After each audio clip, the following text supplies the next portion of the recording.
They should be excited that Harden is nearing a return. The 4 straight losses can come into play if they're worried about seeding. Right now, they got a chance they can fall to the 3rd seed, which could be very dangerous when you talk about playing maybe a Boston and Miami in a 7-game series in the first round. Teams that have scoring ability, they can score with you, they can play small ball with you. So matchups become a problem. But James Harden coming back is what they need. I've said this from the beginning. They're not going to be as good as they can get on the floor together. They're leaving Steve Nash with not a lot of options as far as working on the rotations, getting the right lineups on the floor. And I understand what James Harden is saying when he says elite, but you have elite scorers. They have 3 guys that can get you 45 like we saw last night, Kyrie Irving, but is that going to be enough? That's a great thing to have, but also if you don't have any type of chemistry or anything going defensively as well as offensively, it becomes a problem come playoff time. I'm a firm believer. I'm a little old school. From my experience, you can't just turn it on come playoff time. You got to have some continuity. You got to be feeling good about your body, mentally, physically. Everything has to be in sync when you get into the playoffs. They are good enough to win a game or 2 because they got individual guys who can have monster games, but you're talking about winning the NBA title. It's not about winning 1 game or winning 1 series. The goal is much higher for them than it is for other teams. So you should be concerned, but they should be happy that Harden's coming back. And if he's able to play 4 or 5 games as a complete unit, I like that. That's a better look going into the playoffs. But they should be concerned because the chemistry part is not going to be there. Twan, this weekend, swept by the Bucks, no energy, no hurrahs when you hit a big shot, no effort getting through picks and defense. We had this discussion Monday, Twan, and I said I was frustrated. Now it's Friday, 5 days later. I am furious. I mean, how do you hold Luka to 24 points? Luka is frustrated. He's still whining. He's still complaining. Nick, you didn't do a good job of talking to your son and telling him, man, get your emotions in order. You're one tech away from being suspended. We were in his head. You got Kyrie Irving goes for 45 points. KD couldn't close it out. 7 for 21, 33%. This is KD. Yesterday we had this discussion about KD. He's unguardable, is what we said, is what I said. Down the stretch, 1 for 10. We lose. We're in a 4-game losing streak going into the playoffs. This isn't what you want. So, yes, frustration. Furious today on Friday. Yeah. But the hope is, and I'm still wearing my black and white, still representing Brooklyn. Mm-hmm. Got my jersey still here. Need to do a little sage in this room a little bit.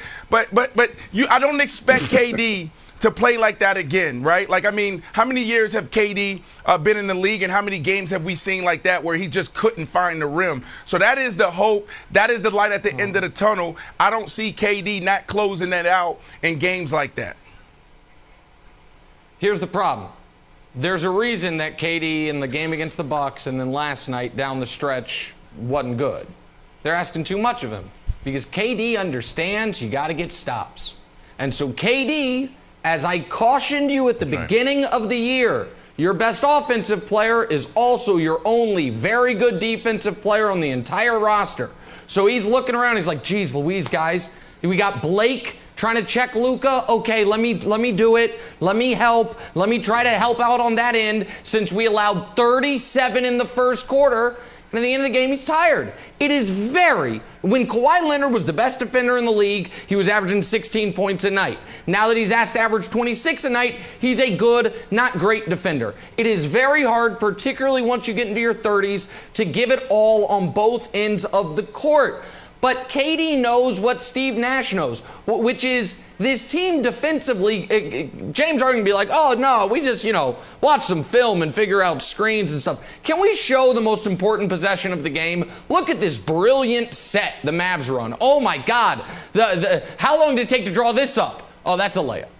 I mean, it's a pass to the perimeter, a cut, and a layup. There's 30 seconds left, down 4. You have to get a stop. You have to get a stop there, and it is Jalen Brunson with no resistance to the rim. Wilds, you know what my favorite part of Nets games are?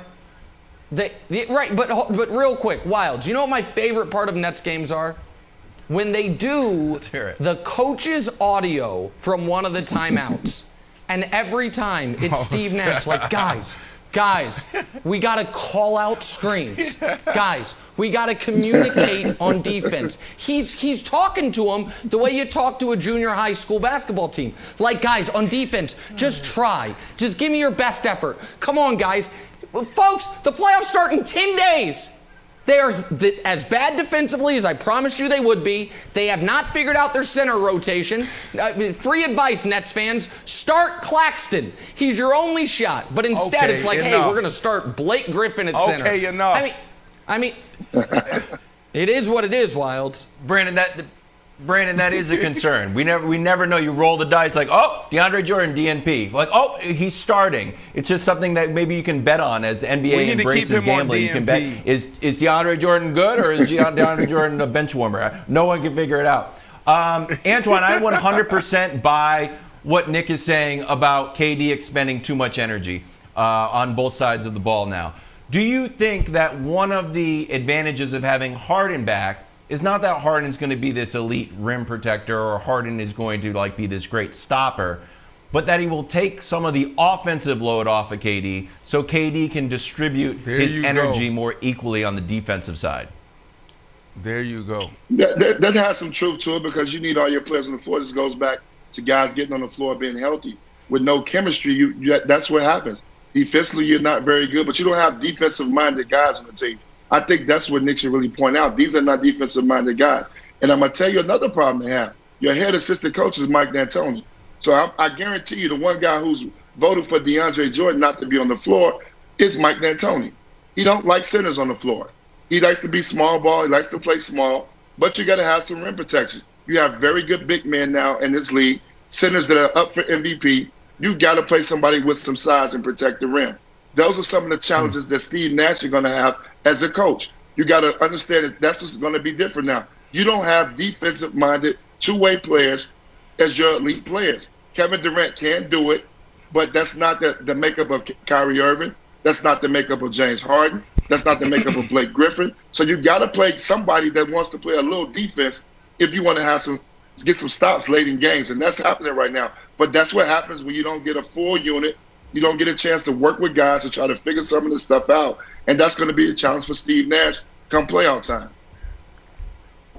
Yeah, but Twan, look, DeAndre Jordan, I don't know what's going on, but what I saw this weekend against the Bucks, we need to see DeAndre Jordan and DNP the rest of the way. Like, DeAndre is a nice guy, had a phenomenal career, but right now it's a huge liability on the court.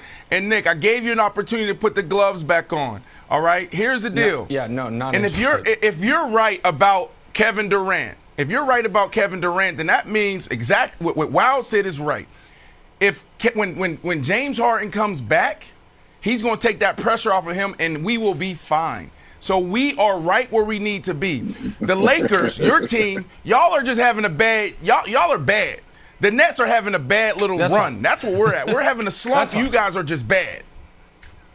That's fine. Listen, the Lakers certainly, when LeBron James isn't on the court or not playing, they're not very good. Luckily, I think he's going to rejoin the team next week. But just real quick, the idea that, hey, guys, Kevin Durant, you're going to be our Ben Wallace, and don't worry about the offensive end. I don't think when they put the team together, that was the plan. But I did find, Jenna, the Kyrie sound very interesting, where he's like, listen, teams know the rims at their home court and the courts at their home court. Okay, so it sounds like you think maybe home court matters.